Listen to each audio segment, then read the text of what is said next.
And if our own employees don't necessarily know where we stand on this, how our members or our global network know where we're going to stand on this, where we stand on this. So, yeah. So I get a sense of limbo land a little bit. And it's been 2 years.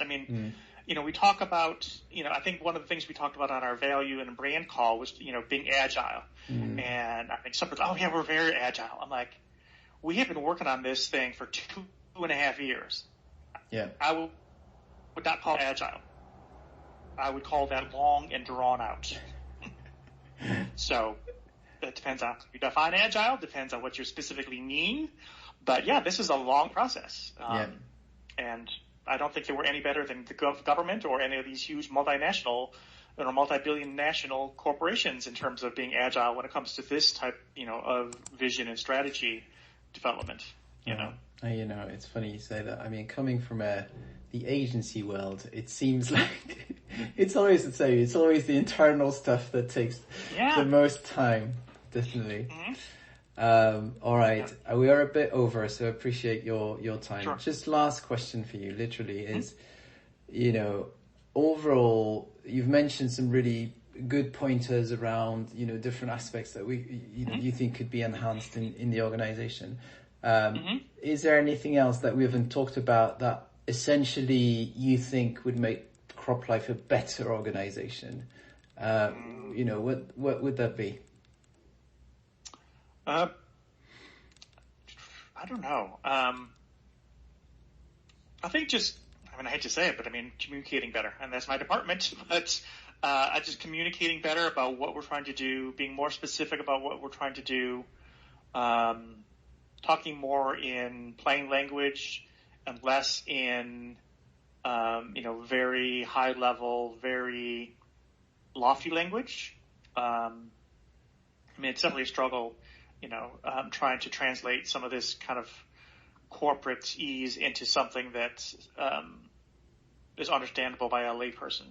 So, I know that language really works in the UN space, but and is appropriate for the UN space, but trying to talk about our vision to somebody who's not in the UN space I think can be difficult. Gotcha. And what is it in the language, since we're, there are other work streams on messaging and narrative and all that. What's causing issue there? Is it the kind of very aspirational macro issue focus? Yeah. All of that? Yes. What is it that you think is causing the issue? I think that the macro level, I love the idea of shifting from, specific technologies and specific, technologies to these bigger issues of climate and biodiversity and hunger and sustainability and innovation. That, I think that is a macro thing, and I support that. I think that that's where the world is moving, and I think it's, I think it's a good position to be in. But I think that, I'm trying to see it. Where is?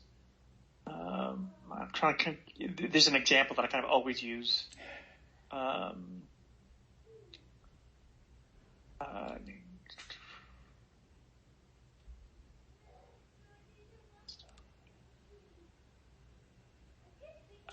I can't find it now, but one of the things that we talk about is something along the lines of, let's see, what can I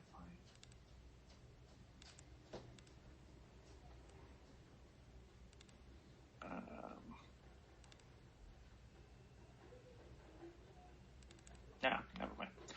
We talk about, something about resolving hunger issues across planetary boundaries or something like that. And it's just it's like this, who talks like that? Who talks about planetary boundaries? Well, you know what? The UN talks like that. Yeah. And that's fine within the UN, and everybody who's in that UN space knows exactly what you mean, and they all use that term. And I was on the sessions for the Food System Summit last year for the UN, and yeah, they all talk like that, and that's fine. And it was just like, oh, okay, it's not just us, and we're not just kind of like pulling this out of a hat. That is how they talk, but trying to talk to other people about what it is that we do, or our goals or ambitions, and it's kind of tough to try to use that language because just like I can't sell that. You know what I mean? So I think trying to, take this lofty language and this kind of real aspirational stuff and getting it to the point that where we can really talk about it in a real way to people on a one-on-one level that they understand, and they just don't look at you as just like, what are you talking about? Accessing more nutritious food within planetary boundaries. Like, what does that mean? And, there's a level of me that was just kind of like, if people are just, their eyes glaze over when they hear stuff like that, it's like, well, what else are their eyes glazing over around? So, well, I think it's also who you're speaking with, which is your point as well. It's like in some fora, it might be perfectly appropriate. In others, probably not. Right. Yeah. Right.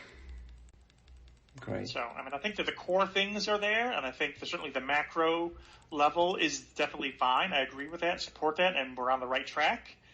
But it's kind of how do we, get some of these, lofty language into something that's more day to day.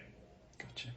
And I think that will go a long way in helping us to, again, there's this email that, Julia's blog post from like 2 weeks ago. Yeah. Her letter, New Year's Day letter, her plans and vision for 2022. It's literally, what's it say? We're working with our members to roll out on this new strategic framework. I'm like, well, to drive actionable progress. Again, actionable. It's like, those buzzword bingo type of thing. Yeah. But again, if we're still rolling it out, that we're working with our members to roll it out. To me, it's just like, okay, that means it's not done.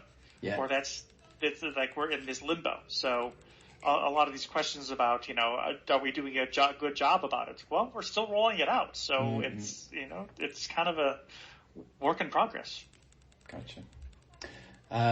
Okay. Well, that was super helpful. Thank you so much for taking the time and spending a little bit longer on this. Appreciate that. So, yep. I apologize for, taking up time. No problem at all. Taking up your time while having to deal with the cable guy. So that's all right. Okay, I hope it gets fixed. Yes. Yeah. Me too. We'll see.